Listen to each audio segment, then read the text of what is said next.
Hi, everybody. Anaya, thank you for that beautiful introduction. I could not be prouder of everything you've done in your time with the Obama Foundation. And, of course, I couldn't be prouder of all of you in the graduating class of 2020, as well as the teachers and the coaches, and most of all, parents and family who guided you along the way. Now, graduating is a big achievement under any circumstances. Some of you have had to overcome serious obstacles along the way, whether it was an illness or a parent losing a job, or living in a neighborhood where people too often count you out. Along with the usual challenges of growing up, all of you have had to deal with the added pressures of social media, reports of school shootings, and the specter of climate change. And then, just as you're about to celebrate having made it through, just as you've been looking forward to proms and senior nights, graduation ceremonies, and let's face it, a whole bunch of parties, the world is turned upside down by a global pandemic. And as much as I'm sure you love your parents, I'll bet that being stuck at home with them and playing board games or watching Tiger King on TV is not exactly how you envisioned the last few months of your senior year. Now, I'll be honest with you. The disappointments of missing a live graduation, those will pass pretty quick. I don't remember much of my own high school graduation. I know that not having to sit there and listen to a commencement speaker isn't all that bad. Mine usually go on way too long. Also, not that many people look great in those caps, especially if you have big ears like me. And you'll have plenty of time to catch up with your friends once the immediate public health crisis is over. But what remains true is that your graduation marks your passage into adulthood, the time when you begin to take charge of your own life. It's when you get to decide what's important to you, the kind of career you want to pursue, who you want to build a family with, the values you want to live by. And given the current state of the world, that may be kind of scary.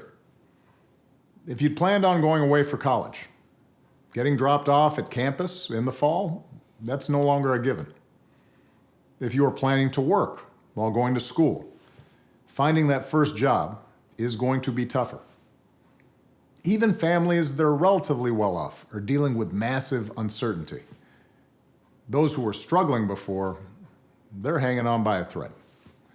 All of which means that you're going to have to grow up faster than some generations.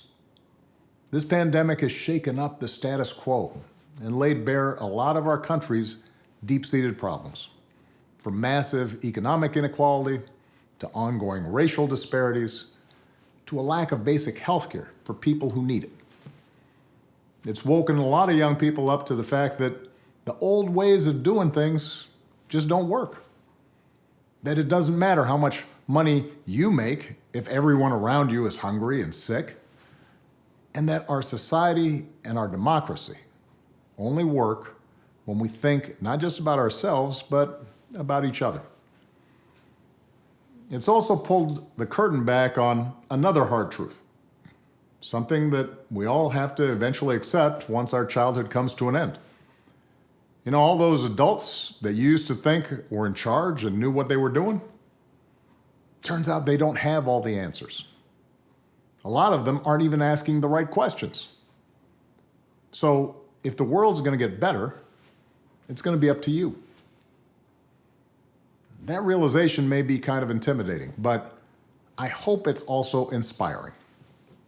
With all the challenges this country faces right now, nobody can tell you, no, you're too young to understand, or this is how it's always been done. Because with so much uncertainty, with everything suddenly up for grabs, this is your generation's world to shape.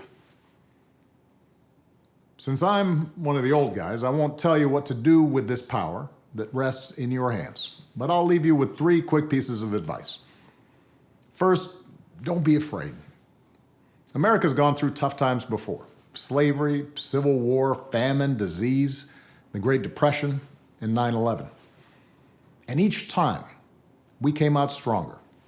Usually because a new generation, young people like you, learned from past mistakes, and figured out how to make things better.